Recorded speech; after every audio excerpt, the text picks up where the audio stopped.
Boa noite.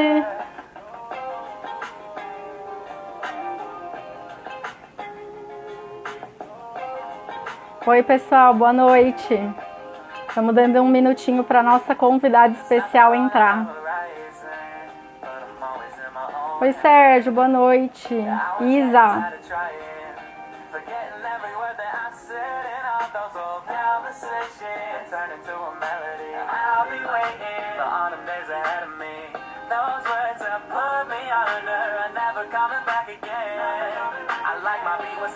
I like my girl with some heart. I only love with my home. I don't know how to get far. I don't know how we gon' finish, but I love how we done start. So let's take a night to just be who we are. So I ain't got the time or the energy. Lesson stories of gold or a memory. And to be doing things that I don't really love. Only light I had was coming from the sun. But now I'm shining on a cloudy day. And it don't matter what you say. Calor por aí também, turma? Aqui, ó. Até prendi o cabelo hoje. Oi, Silvia! Que legal ter você aqui. Oi, Gi!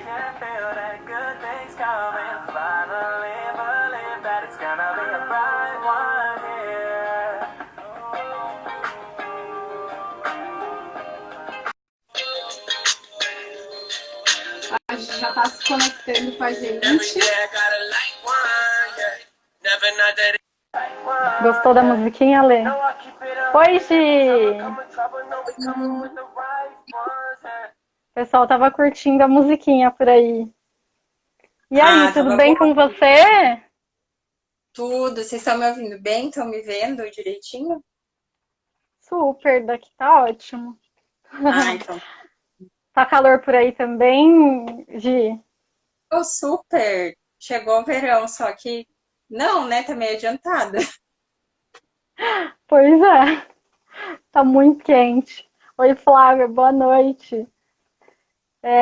Gi, eu tô muito feliz que você pôde participar hoje com a gente dessa live. Hoje não é uma live qualquer, eu tenho feito lives toda quinta aqui, mas hoje é uma live especial, né? Porque hoje é o primeiro episódio, o episódio de estreia do Ajuda Aí Sensory Lab.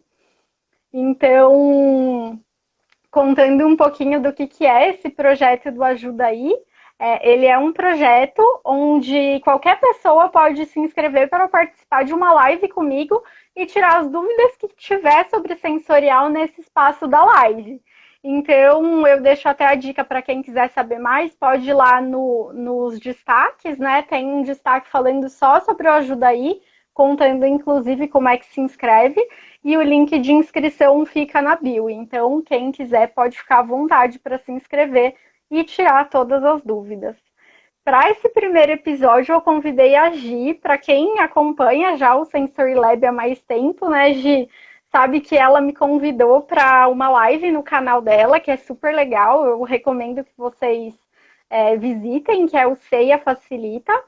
E eu fui convidada da Gi para contar um pouquinho de um congresso de sensorial do qual eu faço parte da organização. E aí hoje eu é que convidei ela para vir aqui, né? Porque a Gi, ela também enfrenta dúvidas no dia a dia de trabalho dela, né? E também seria interessante ter esse espaço para poder tirar as dúvidas e ter interesse em aplicar sensorial da melhor forma possível, né? Gi, então, se você puder, por favor, eu queria que você contasse um pouquinho para o pessoal, se apresentasse, né? Quem é a Gi? Tá, legal. Bom, eu também tô super honrada, né, de participar desse primeiro episódio, né? Então, estreia sempre dá aquele friozinho na barriga, né? Então, tô super feliz de estar participando. Para quem não me conhece ainda, meu nome é Gislaine, mas todo mundo me chama de Gi. Eu sou engenheira de alimentos, me formei na Universidade Estadual de Maringá, depois fiz uma especialização em desenvolvimento de produtos, Trabalhei 6 anos numa empresa de ingredientes, né? Mais especificamente de aromas. E há 4 anos eu trabalho numa empresa de bebidas alcoólicas e não alcoólicas. E eu, assim, realmente acredito que sensorial faz a diferença no profissional, faz diferença no projeto, e por isso que é um assunto que eu tenho, assim, uma paixão, né? Então, estou super feliz com essa oportunidade e espero tirar muitas dúvidas aí com você hoje. Muito legal, Gi. Obrigada aí por ter topado, né, o convite. Eu acho que vai ser muito interessante esse projeto, porque a sua dúvida pode ser também a dúvida de muita gente. Então, respondendo as dúvidas de uma pessoa, a gente pode estar ajudando muitas a resolverem os problemas que elas encontram no dia a dia, né? Com certeza. E, Gi, como esse é o nosso episódio de estreia, eu acho importante que a gente tenha alguns combinados, né? Então, eu queria que você tomasse cuidado quando você fosse comentar as suas dúvidas e tal, para não mencionar nomes de empresas, nem a que você trabalha, nem alguma outra relacionada e tal. E também tomar cuidado para não me contar coisas confidenciais, porque na verdade a gente está nesse bate-papo aqui, mas não estamos só nós duas, né? Então, não precisa, se você estiver trabalhando em algum projeto confidencial, tiver alguma dúvida sobre ele, não precisa falar exatamente dele, né? É só pensar em algum exemplo, alguma situação semelhante, mas sem revelar aquilo que você não pode revelar. Então, é importante ter esse cuidado, né? E por último, fica à vontade, esse espaço é seu, e aí a gente vai bater um papo sobre todas as dúvidas que você tiver sobre sensorial. Beleza, Gi, combinadíssimo. então manda ver, pode começar. Bom, então, quando surgiu a Ajudaí Sensory Lab, né, e a gente conversou um pouco, me veio assim em mente um tema que eu achei que ficou bem relevante, ainda mais nesse momento que a gente está passando, né? Que é quando a gente fala de homologação de fornecedores, qualificação, aprovação, não sei, às vezes cada lugar chama de um jeito, né? E eu entendo assim que é uma parte que é assim, muito importante, né, em uma empresa, Com porque certeza. tem muitos aspectos, né, que precisam ser vistos, tem toda a questão que afeta, né, a capacidade de entrega da empresa. Então, se não tem uma matéria-prima, você não consegue produzir. E, ao mesmo tempo, essas matérias-primas, elas compõem a característica daquilo que o consumidor está acostumado, né? E, Uhum. assim, nesse período que a gente está de pandemia, acredito que algumas empresas, né, alguma parcela aí, menor ou maior grau, ou ficou com medo, ou talvez realmente chegou a sofrer com questão de abastecimento, né, de algum insumo. E daí, de Sim. repente, foi cliente começando a pedir que, essa parte tem que entrar em gestão de risco, como que você avalia aquela coisa. E a gente vê muito material sobre homologação de fornecedor, né? Então, como você chega nos requisitos, o que você tem que pedir de informação de qualidade. Você começa a ter muito material nesse sentido. E De daí você, beleza. documentação, né? Tem um monte de documentação Sim. também que o Aí fornecedor tem você que cria, mandar. né, uma especificação técnica da sua matéria-prima de 10 páginas, né? E daí tem todos os requisitos físico-químicos, tem toda a documentação, tem toda a legislação que tem que atender, se tem alguma certificação especial, você faz aquela coisa. Só que assim, a gente não consegue fugir de teste, né? Quando a gente fala de matéria-prima. Você vai ter que testar se entrega a função tecnológica, né, que a matéria-prima ia ter. Você vai ter que testar se em produção vai dar tudo certo, se ela vai atrapalhar algum processo. E você vai ter que Sim. avaliar sensorial. E eu vejo assim, para tudo, assim, principalmente quando a gente fala de qualificação em termos de qualidade e de qualificação do fornecedor mesmo para requisito, meio que já tem assim um passo a passo, né? Então você chega, Sim. avalia isso, pontua, tal, mas e a matéria-prima, né, em si, né?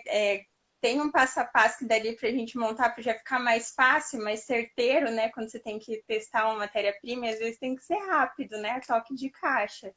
Então, acho que a minha primeira pergunta é essa. Sim, Tati, que metodologia ou que forma, o que, que você, nessa Uhum. questão de homologação de fornecedor, geralmente você vai ter um padrão, você vai ter que comparar, não pode fugir do que seu consumidor já conhece. Qual que é a metodologia assim, ideal em termos de sensorial? Gi, esse ponto que você trouxe, ele é muito interessante, porque é, às vezes a sensorial ela não é levada em conta nesse momento de homologação de fornecedor, né?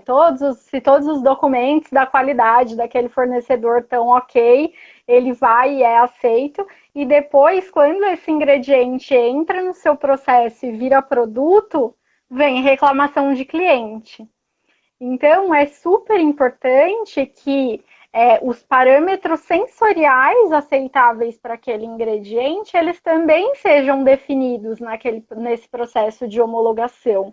E assim você consegue garantir que o seu produto final tem a variabilidade que é aceitável dentro dele.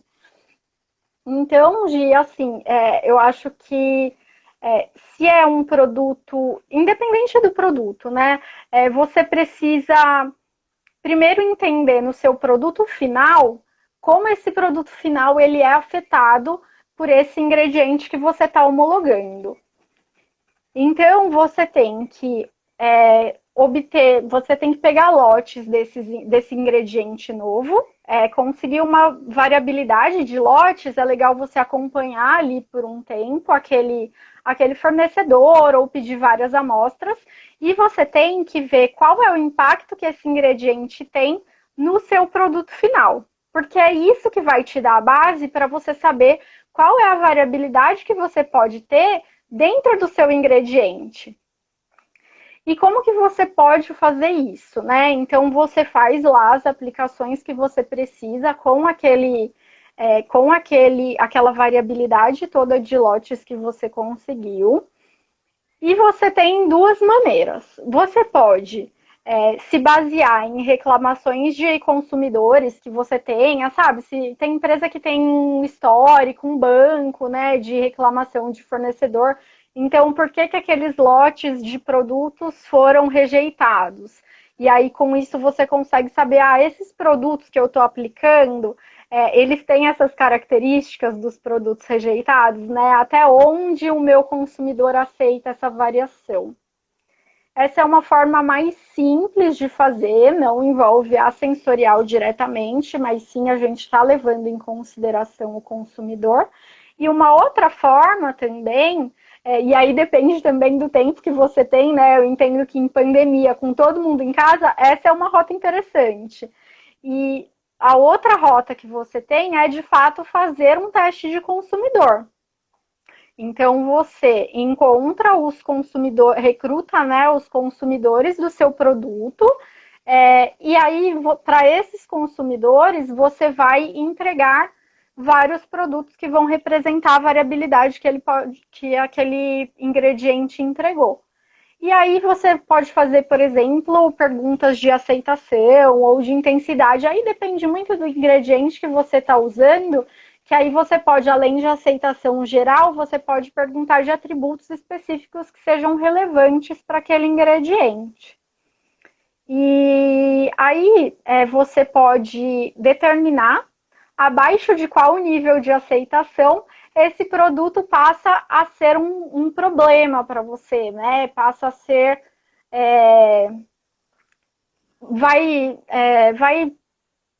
Pode prejudicar a imagem da marca ou algo desse tipo, né? Gerar reclamação, enfim, que é isso que a gente não quer.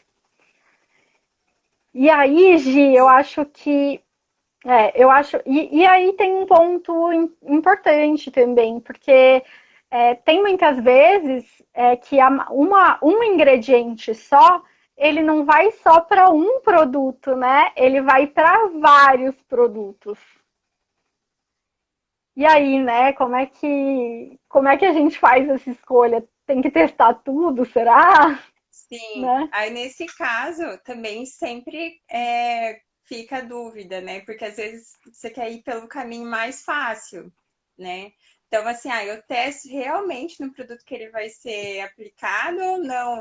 Eu vou fazer uma matriz aqui, uma base meio similar que representa tudo e vou testar e daí se ficar ok nessa, fica ok em todas.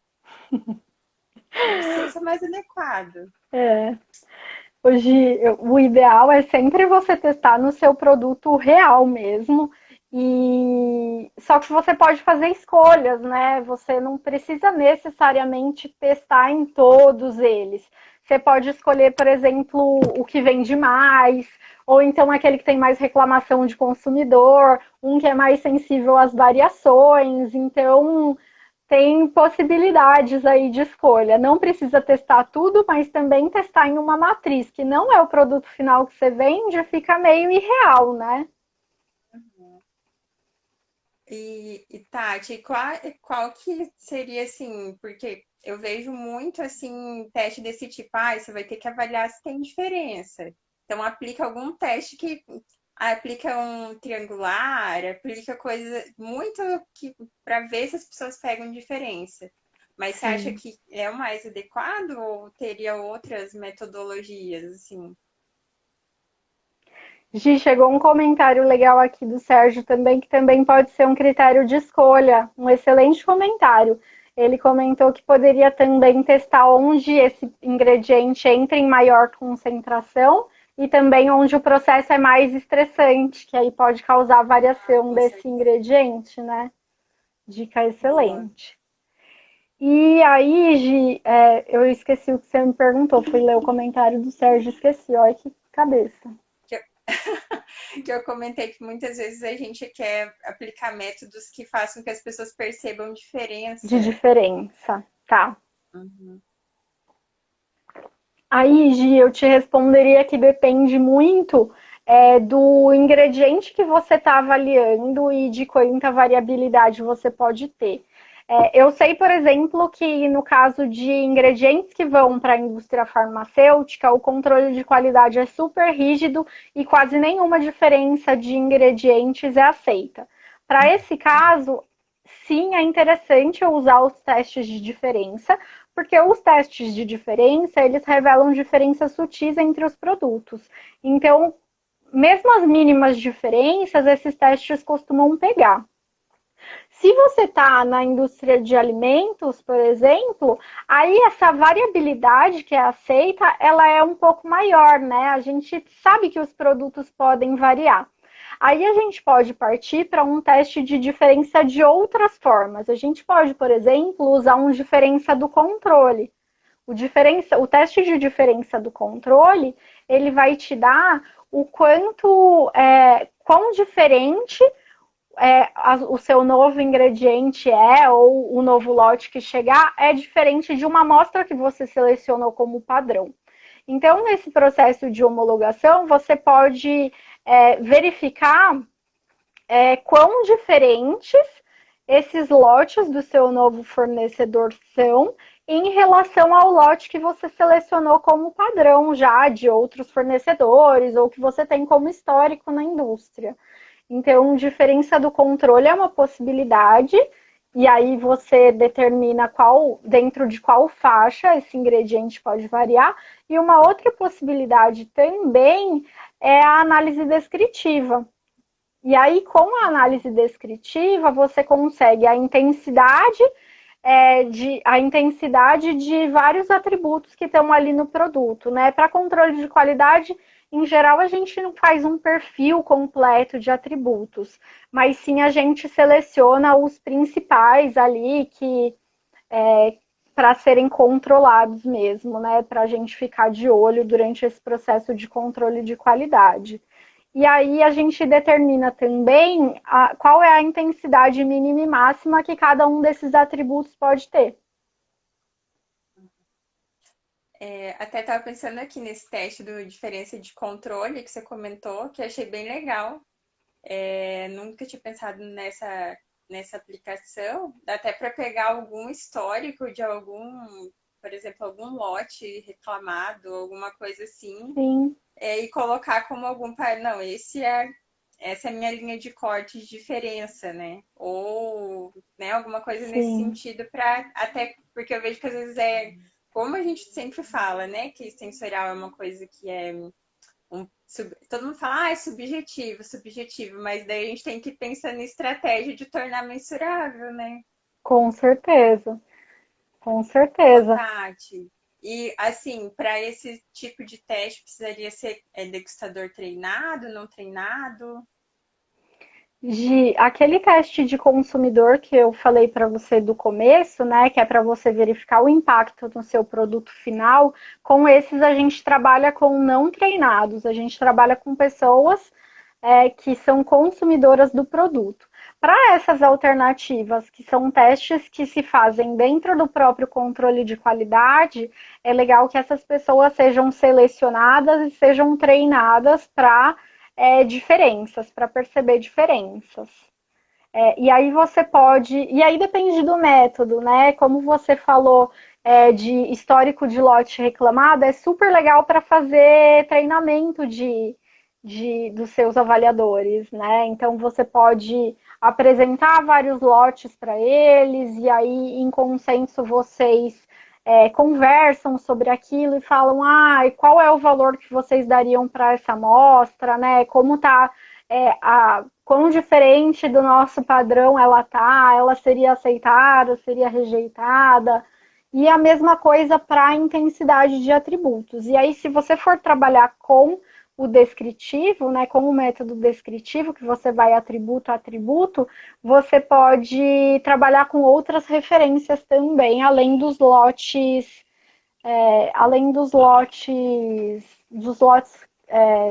antigos, né, do seu histórico de lotes que você tem. Então aí você pega algum produto que vá representar bem aquele atributo também para complementar o seu treinamento.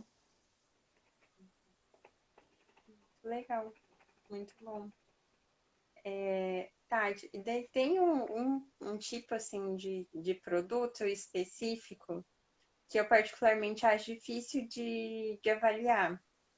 Que é quando a gente fala de edulcorante, né? Assim, de Uhum, adoçante. Porque ele influencia em várias coisas, né? Ele sim, influencia no sabor, lógico, né? No dulçor, mas ele acaba influenciando o corpo, às vezes, né? Do produto, e às vezes gera residual. E sim. para, assim, por exemplo, como eu falei, os edulcorantes, tem toda essa parte residual que é uma preocupação muito grande quando a gente trabalha, né? Uhum. Teria alguma coisa também que ajude nesse sentido? De avaliar os edulcorantes. Gi, eu acho que uma das coisas a gente já falou aqui, né?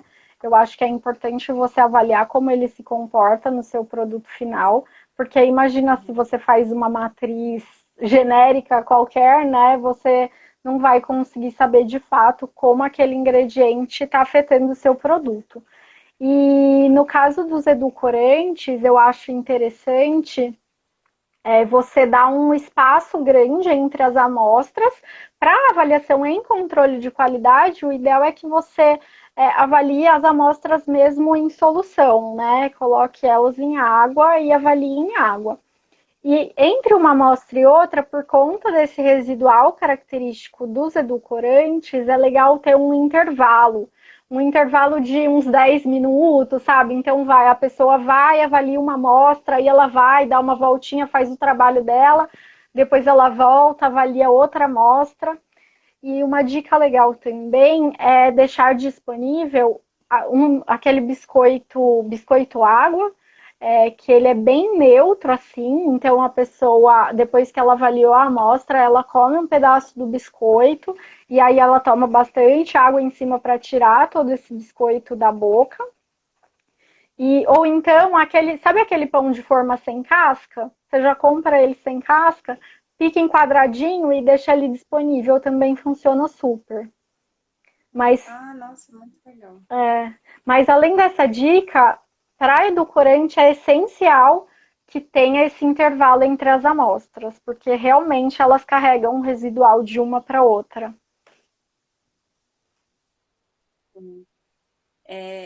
O biscoitinho eu conhecia, já tinha usado, mas o pão também achei super legal, né? Bem prático também, né?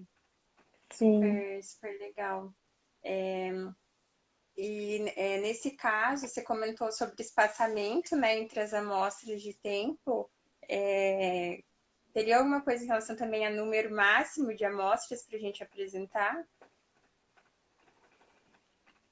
Gi, eu diria que o número máximo de amostras ele vai depender de quanto tempo você tem disponível, né? Se você tem disponível um dia inteiro, você vai distribuindo suas amostras ali ao longo do dia com grandes intervalos. Aí, agora, um número máximo, acho que respeitando esses intervalos, ok. Tomando cuidado também com o horário das refeições, né? Dar o intervalo depois que as pessoas escovaram os dentes, dar aquele intervalo para o sabor da pasta de dente sair da boca. Tomar cuidado com o cafezinho, né? Do pessoal. Então, eu acho que respeitando esses intervalos de refeição e o intervalo entre uma amostra e outra, acho que dá para distribuir ali quantas derem para avaliar ao longo do dia. Legal, bacana. E entre assim, os diferentes edulcorantes, tem algum que tem alguma característica diferente, específica, que você, na sua experiência, já tenha conhecido ou que é interessante pontuar? Gi, eu acho que os edulcorantes, em geral, eles têm muito forte essa questão do residual, né? Mas tem alguns também, eu tive muito contato, eu tive muita experiência já com estévia. E aí, dependendo da origem, da forma de extração da estévia, ela também pode deixar um sabor de chá no produto, né, ou na solução, pode deixar um sabor de solvente, sabe? Então, não é só residual, tem a questão do amargor também, que é muito comum a todos os edulcorantes. Tem a questão do o amargor, né, o residual, e esses outros atributos decorrentes do método de produção e do método de extração desses edulcorantes, a obtenção deles. E daí talvez é legal perguntar para o fornecedor, né, para esclarecer mais esse método, até para conseguir correlacionar, né, o que já dá para esperar naquela amostra, né? Gi, com certeza, eu acho que é super importante esse bate-papo com o fornecedor, porque às vezes esse fornecedor também ele tem o controle de qualidade ali das amostras dele sendo avaliado, né? Então, nesse bate-papo com o fornecedor, você até consegue pegar alguns insights de como organizar o seu próprio painel para qualidade, né? Pode ajudar. Com certeza. Muito legal. Para matérias-primas, quando a gente tem matérias-primas também que sofrem influência de sazonalidade, assim, então, às vezes, num período tem uma característica. Tudo isso, como que eu resolvo para determinar que talvez até aquele próprio produto que eu estou pegando uma amostragem para homologar um fornecedor que eu recebi, ele também é um recorte de um período, né? De um Sim, tempo ali, de uma sazonalidade, né? E depois pode ser totalmente diferente. sim, exato. E, então é importante você ter definido. Eu acho legal depois dessa própria homologação, definição de parâmetros de qualidade sensorial, você ir acompanhando, né, esse fornecedor por algum tempo, porque aí você consegue ver tudo que ele vai te entregar. E aí, depois desse painel bem redondinho, bem estabelecido, você consegue falar para o seu fornecedor, ó, a qualidade sensorial de matéria-prima que eu preciso é uma matéria-prima que varie de uma intensidade, sei lá, de uma intensidade 1 de residual amargo até no máximo, uma intensidade 4. Enfim, porque aí você consegue, e às vezes você consegue até alinhar com o seu fornecedor a mesma metodologia, a mesma escala. Teve um caso de bem bacana de um projeto que eu participei que a gente fez redondinho esse processo de qualidade.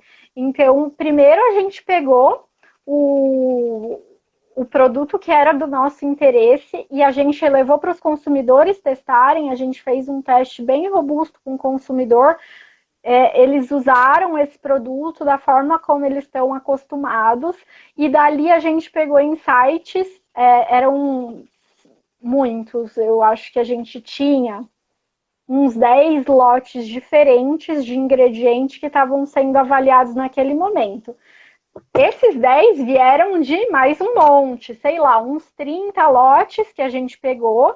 A gente selecionou aqueles que eram mais diferentes, né, para representar bem a variabilidade de produção. A gente levou para o consumidor testar. Desse teste com o consumidor, a gente selecionou qual era a faixa de intensidade de atributos que a gente fez painel e consumidor, né? A gente fez painel treinado e teste de consumidor para poder correlacionar esses dados. Então, a gente viu até qual intensidade de atributos-chave que a gente definiu o consumidor estava disposto a aceitar. E aí, do painel, eles viraram as nossas referências de qualidade. Nossa, que bacana. Foi muito bacana esse projeto e foi legal que aí foi justamente isso que eu estava te falando. Ele foi alinhado entre fornecedor e cliente, né? Ele foi alinhado entre fornecedor e cliente e os dois passaram a usar a mesma metodologia sensorial no controle de qualidade para esse produto específico. Um para liberação, um para recebimento. Mas era a mesma metodologia e o critério ficava claro para os dois. Então, se o fornecedor sabia que aquele produto estava fora da faixa aceitável pelo cliente, ele já nem mandava, né? Porque ele sabia que chegando lá, o produto ia ser avaliado da forma como havia sido combinado, né? E ele seria rejeitado. Então, foi muito legal, a gente fez treinamentos juntos entre fornecedor e cliente. Foi um processo bem bacana e bem redondinho de qualidade. Eu acho que é assim o mundo ideal da qualidade. Parâmetros definidos com base em teste de consumidor, fornecedor e cliente usando a mesma metodologia, critérios sensoriais claros para todo mundo. Com certeza. Eu acredito também que na prática você também vai fazer esse estudo, como você comentou, né, Tati? Mais esse estudo robusto, que com certeza demandou, né, uma equipe que nem toda empresa tem, né? Tanto equipe para aplicar o teste, como equipe para participar, para tratar, né, esses dados. Eu acredito que você também não vai fazer com uma matéria-prima comum, você vai avaliar aquilo que tem muita, como eu posso dizer, muita influência, né? Que realmente pode causar uma descaracterização, né? No seu produto, ou uma matéria-prima que é muito cara, né? Você também, a gente também precisa avaliar, porque senão acaba tornando o processo muito também complicado, né? Muito, muito complexo no dia a dia. Mas isso que você comentou, porque aqui a gente pensando, é possível você criar uma especificação técnica para sensorial também, né? Sim, com certeza. Na sua documentação você inclui ali sua especificação técnica. E aí, às vezes, se você não consegue construir isso no momento da homologação, porque realmente esse exemplo que eu comentei para você foi eu diria que um ponto fora da curva. Porque realmente demandou muito, foram muitos testes, foi muito investimento, enfim, não se faz realmente para todos os produtos. Mas você pode começar aplicando a avaliação sensorial no seu painel para avaliação de qualidade, depois também para avaliação do seu produto e depois você vai sentindo como é que é. Então, teve reclamação de consumidor. Como que meu painel avaliou as matérias-primas que entraram ali? E aí, mesmo que você não faça um teste de consumidor, que geralmente os testes de consumidores é que são maiores, mais caros, mais trabalhosos, você consegue saber, até por essas reclamações, como é que estava a sua matéria-prima. Então, você vai construindo esse histórico e, com o tempo, você faz, sim, a sua especificação de qualidade sensorial também. Nossa, muito bacana. Muito bacana. E ainda assim, com relação a essa parte dos edulcorantes, você comentou que também já trabalhou, né? Tem algum atributo específico, assim, sensorial, que você já viu algum caso que realmente levou a devolução, reprovação, coisas que você já daria dica para não deixar de pontuar? Deixa eu pensar, Gi, porque essa pergunta eu tenho que ver o que eu posso responder, né? Deixa eu pensar. Algum atributo.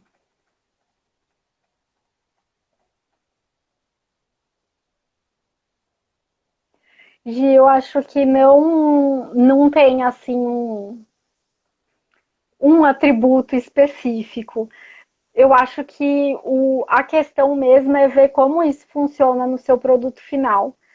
Se você, por exemplo, você é fabricante de estévia e aí você vai vender para um cliente que produz água saborizada, que é um produto que tem pouco aroma, sabe? Tem pouco sabor. Qualquer ingrediente que você coloca ali, ele vai impactar o sabor desse produto. Então, é um produto mais crítico. Aí, por outro lado, se você produz um refrigerante ou algo que tenha uma intensidade maior de sabor, pode ser que a mesma diferença que eu pegava ali na água saborizada, no refrigerante eu não pegue. Então, realmente não tem uma fórmula mágica, vai de caso a caso, tem que ver qual é o seu produto, quais são, né, os seus produtos que vão receber aquele ingrediente e também como que ele se comporta em cada um desses produtos. E o ideal por exemplo, se tem uma equipe que faz o controle de inspeção de recebimento, Uhum. né, de matéria-prima, essa mesma equipe pode ser envolvida nesse processo de aprovação ou é melhor não, para não, sei lá, não causar uma tendência ou não, seguindo alguma aleatoriedade estaria resolvido? Gi, eu acho que o mundo ideal é diferente do mundo real. Eu me lembro que na época desse projeto de qualidade que eu fiz, meu pedido para o controle de qualidade foi o seguinte: a gente vai definir quais são os parâmetros de qualidade, mas os painelistas não vão saber quais são, eles vão avaliar só a intensidade. Quanto tempo que isso durou? Não durou nada. Porque no fim das contas é um grupo pequeno de pessoas ali trabalhando, né? Então eu acho difícil que você consiga fazer isso, que você consiga gente suficiente para isso.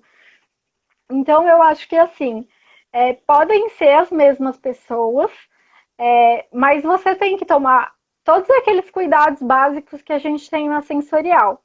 Então, não é que vai chegar o caminhão, o cara vai pegar daquele caminhão e vai avaliar a amostra. Não, você vai, leva para o laboratório, você codifica a amostra, coloca algumas amostras para o meio, e aí aquela avaliação ela passa a não ser tão influenciada assim por aquele momento de recebimento.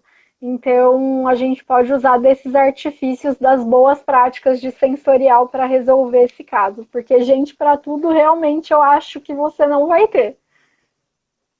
Com certeza.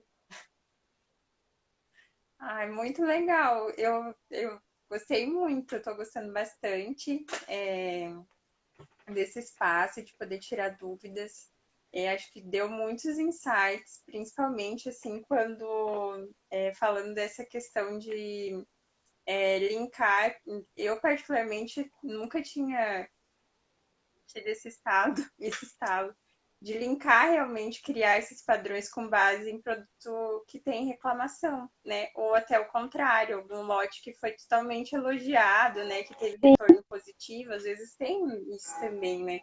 com Interação certeza. positiva por parte do consumidor. E a gente quer atingir, né, essas pessoas, e às vezes a gente não busca esses dados, né? A gente fica ali fechadinho entre o painel ou entre a equipe e não busca esses dados que são super ricos, né? E até começa a mostrar a relevância dentro da própria empresa de cuidar desses dados, de como se trata esse tipo de informação, porque, Sim. nossa, ela pode ser avaliada em inúmeros aspectos, né? Com certeza. Eu acho que a empresa, ela não tem hora da missa.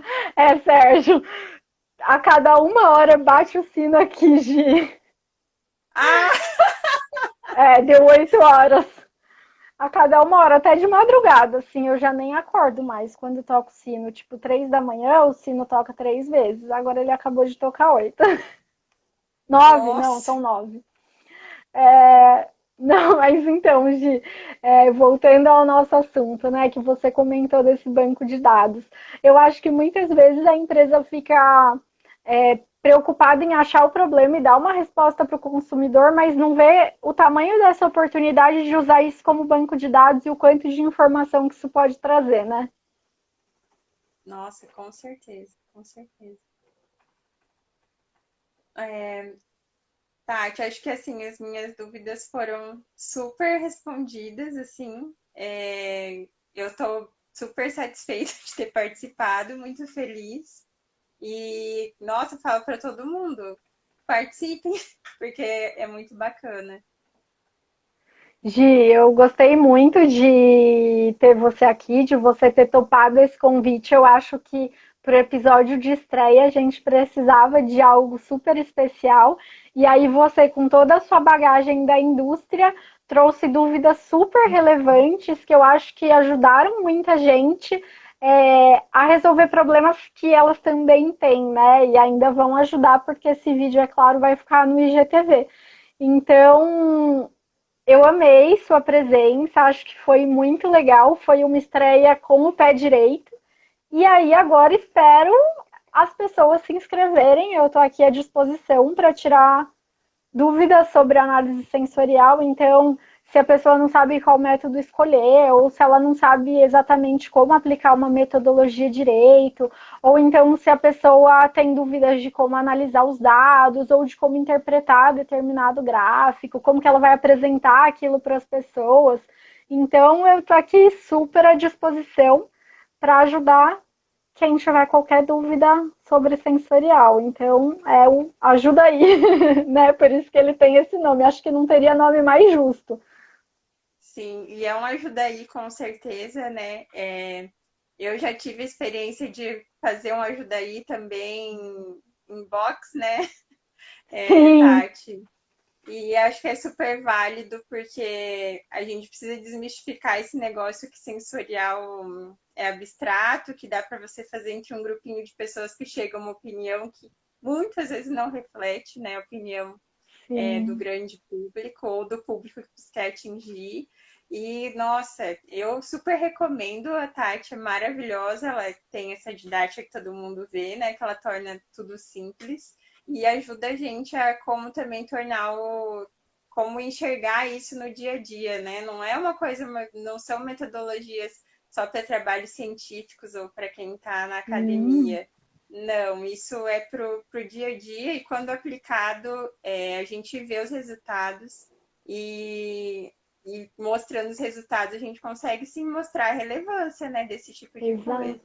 A relevância da sensorial e a sua relevância para a área, né? Tipo, olha o Com resultado que eu certeza. obtive, olha a conclusão que eu consegui chegar, olha que relevante que isso é para o negócio.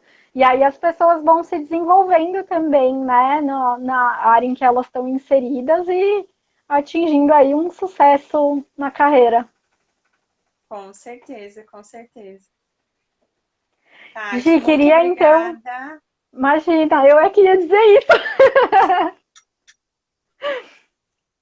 É um obrigado mútuo, eu acho que foi super legal, amei mesmo. E aí a gente comentou do Ajuda Aí, então só lembrando, quem quiser se inscrever, o link está na bio. E quem tiver alguma dúvida sobre o Ajuda Aí, tem um destaque falando só sobre isso. Então, acho que é isso, fechamos por hoje. Fechamos. E muitíssimo obrigada. E vem muito mais ajuda aí por Obrigada. aí. Um Valeu, beijo, Gi. Boa obrigada. noite, pessoal. Obrigada para quem acompanhou. Tchau, tchau. Tchau.